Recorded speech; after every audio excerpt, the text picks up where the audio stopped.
Գիտեք, դուք չեք պատկերացնում ապօրինությունների ինչ հրեշավոր մեքենա եք ստեղծել գործի դրել, բայց այնպես արեք, որ այդ ապօրինությունների մեքենան վաղը ձեր դեմ չաշխատի։ Ես վստահեցնում եմ, վաղը եթե ձեր հանդեպ լինի որևէ քրեական գործ, ես նույնպես պայքարելու եմ, որ ձեր գործի քննությունը լինի օրինականության շրջանակներում, բայց վստահ չեմ, որ կստացվի,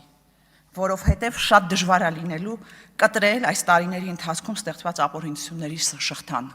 Վստահ եմ, շատ դժվար է լինելու։ Հիմա սիրելի հայրենակիցներ, գիտեք, մենք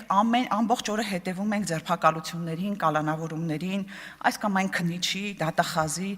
կամ գլխավոր քննիչի, գլխավոր դատախազի, գլխավոր վարակաբանի, գլխավոր ամեն ինչի հայտարարություններին ու գործողություններին,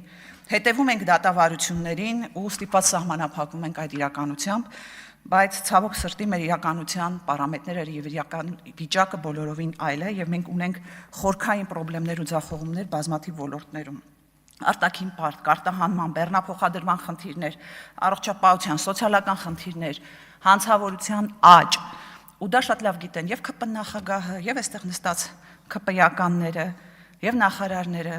բայց օրինակ ինչով է զբաղված էկոնոմիկայի նախարարը, ստատուս է գրում։ Լավ, այս երկրի կառավարումը ստատուսներով եք իրականացնելու, մի օր դա կոտրվելու է։